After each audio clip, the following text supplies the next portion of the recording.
Welcome, everybody, to Dead Talk Live. I am your host, Viz, and today we are joined by the writers, directors from VHS 99, Maggie, Levin, Johannes Roberts, and Flying Lotus. Now, VHS 99 is premiering exclusively on Shudder October 20th. I want to welcome all three of you for being on the show today. How y'all doing? Y'all excited? Yeah. Yeah.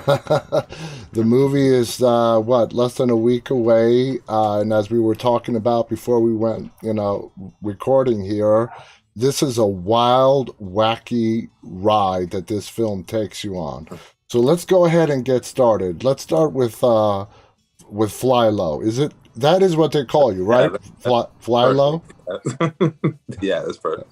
All right. So Fly Low, as opposed to the previous VHS films, this movie starts and ends with segments. There's no sort of start narrative that combines the segments together. Was it a consensus to go that route, to basically make the film from start to finish one segment to another? There was, in the beginning, I think the idea was to have there be just the kind of tape over effect through the whole piece, and then I think near the editing of the whole thing, I think they got Tyler McIntyre to create some cool stop motion animations to throw in to kind of tie things together to his segment. So there is a thread. I don't know if you caught it this time, but it's definitely, there's a thread there with the Tyler segment, the Gawkers. Yes. Yeah, but no like large rap story. Just the presence of all our tapes on one tape that ultimately, lands at the Gawkers. Absolutely. Now, Johannes, suicide bid. Actually, before that, let's go with Maggie and Shredded. Was that loosely based on the station nightclub fire? Is that where oh my gosh. It was that big fire in the club that caused a huge stampede. Quite a people lost their lives, not because of the fire, but because of the stampede that ensued. Yes, that was certainly something that was part of the discussion. And I also, I think it made fewer headlines, but there was a fire not that many years ago at a kind of an underground arts collective in the Bay Area, where a lot of kids the same age as the kids in RAC lost their lives. Super tragic. And obviously I when you're dealing in the influence of real life tragedies on your horror movies, you have to tread lightly. So there's a lot of other stuff mixed in there. But, of course, I couldn't make a movie about a burned down rock venue without thinking about those things. Exactly. Because it has happened in real life. Now, Johannes, you did the bit suicide bid. It has multiple examples of Christian imagery, the cross, the coffin, the necklaces. Was it your intentions to bring all that imagery into the story? And if so, what was its meaning that you wanted to convey?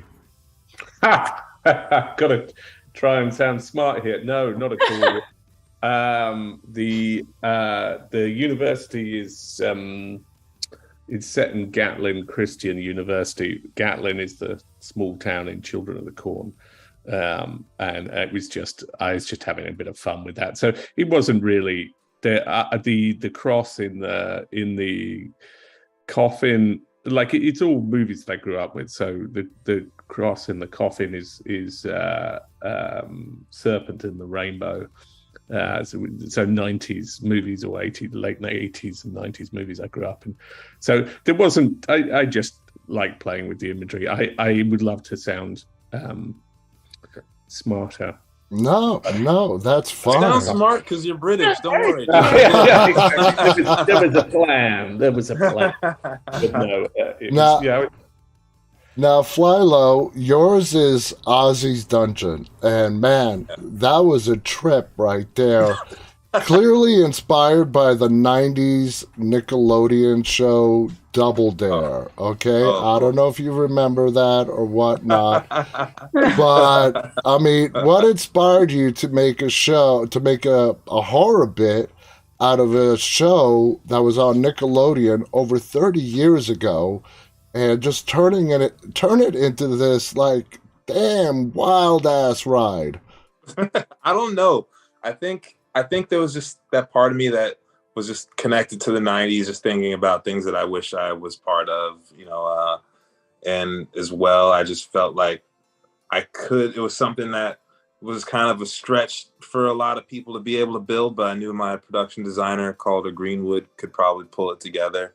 And as well, I just felt like if I didn't do something like that, someone else would probably do a Double Dare something soon. It's too ripe, you know. It was, and this is how old I am. I remember that show. Now Maggie, shredded. It appears that the victims in that bit were, because they went in there, total lack of respect. Yes. And for me, it appears that's why they were targeted by the entities that were left behind during that stampede. Would you say that's accurate? I would say that's accurate. I wanted to do a thing where I presented the villains of the short as the heroes, and then vice versa. So we spend most of the movie with our villains, and then they get taken down by our heroes, who just happen to be really decrepit ghost riot girls. So yes, that's absolutely accurate. But even the Ghost Riot Girls, even at the end and what they do, they still play music. They still love playing music. It almost sort of comes across that they're not these totally evil beings. Yeah, they got revenge for being mocked, being made fun of, not believing that they were still there. But at their core, it's looking at their videotapes, their interviews while they were alive that they did. They loved those are the good guys. Yeah, they loved music. They loved music. They loved music in life, and they loved music in death. What do you think about that? Oh, that's absolutely right. And it was really fun getting to create a ghostly score and figure out how it was that these musical ghosts were going to interact with the camera, and how their presence shows up in their life after death. So crafting all of those elements was something that myself and my team did really thoughtfully. But absolutely, it's also meant to be 3 different plays on the word shredding. We're shredding on skateboards, we're shredding on our guitars, and then we're shredding these little disrespectful kids' bodies into pieces. So, yeah. That's where it came from. That's the collective idea that you're supposed to walk away from it with, and then just wanted to have a lot of fun in the arena of VHS, getting to do really bombastic practical effects and drop a lot of blood from the ceiling. Is a real gift. So and for our audience watching, this movie is just a fun horror movie. It does not lack gore, blood, any of the fun horror elements. Now, Johannes, in Suicide Bid, fraternity, sorority, hazing still goes on today. It has led to some real tragedies that we've all seen and heard about in the news. You tie this to an urban legend story that we hear in the bit itself, which makes it very fascinating. How did you come up with that urban legend that sort of comes true in the bit itself? It's actually based on something real, or it's based on a real legend, myth, tale. Guillotine is wow, I've got to remember this now. It's been a while. I think it's Lithuanian. It's a Lithuanian legend. I don't know how I stumbled across it. I was just sort of researching coffins. When Josh asked me to do this, I wrote back to him and said, look, what if it's an idea of someone trapped in a coffin and you hear a knocking on the coffin lid? Mm-hmm. And I just liked that idea, and then I just started researching around it. And so there is this legend of guillotine, and so it's sort of loosely based on that. I can't remember. Do you know what it is? It's okay. It's okay. I forget these things at my age, you know. But yeah. So it's a real thing. Now, the spider box that is given to the pledge who has to spend the night in the coffin just shows the cruelty of these sorority sisters who are trying to haze this new pledge. How did the actor who played the pledge react to having these spiders crawl all over her face, while you guys were shooting in that looked to be very small spot? Yeah, it was I can't say that she loved it. But no, she was in for it. It was weird. I think the toughest bit was we were doing the we had the spider lady Diane show us the spiders, and I'm pretty arachnophobic myself, so I was freaking out. And then at one point we were talking about she had done the Billie Eilish music video which has spiders, and she just picked up I said, how did you do the thing with the spider coming out of the mouth? And she picked up a tarantula and she just popped it in her mouth, and I was like, sweet Jesus. And said, okay, right, we're gonna have to try that in the movie. So we did that in the movie, with the whole guillotine thing, and we did 2 takes. But obviously it's been practiced before. I asked the guy, "Will you do it?" And he said, "Yeah, okay, I will." Stupidly, but then obviously he's got all the makeup on, and so when we did it, the spider, there was obviously the smell of glue and stuff around. So the spider, it didn't quite go the way it should have done. So the first take, he opened his mouth and the spider went the wrong way, and went backwards instead of out. Oh, so God! I was like, Christ! And then the second take, it came out, but it had then sort of shed its hairs into his mouth. So. His whole mouth. Oh no! His whole mouth went. What a horrible detail to describe. Yeah. So that was it. I asked to do a third take, but no one would give me a third take. I don't blame him. Now, Maggie, we're almost out of time, but I want to leave this question to you. So here you are, modern day world, and you're trying to shoot a film that is going to come across as being from a VHS tape. What kind of challenges does that present to you as a director?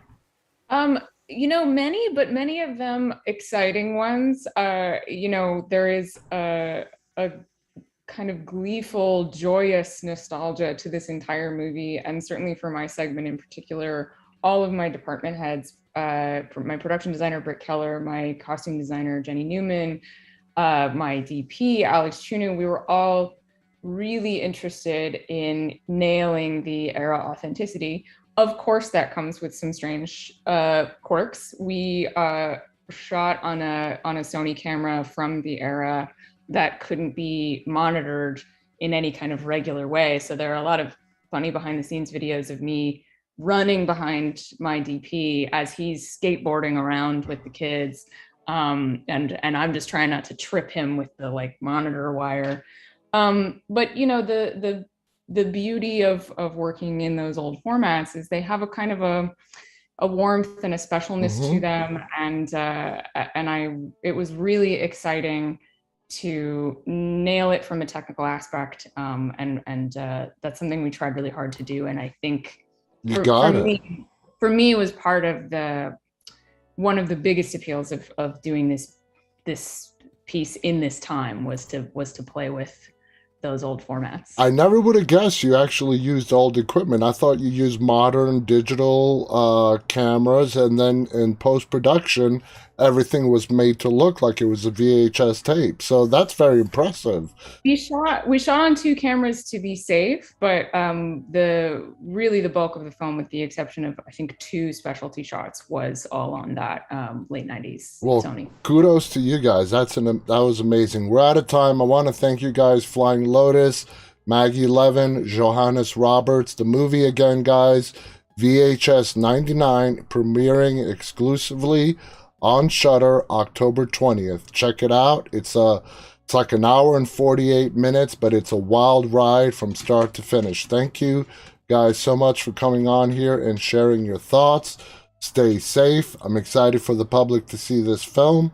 And everybody, thank you for tuning in. Until next time, stay safe and stay walking. Bye, everybody. Thanks. Thank you.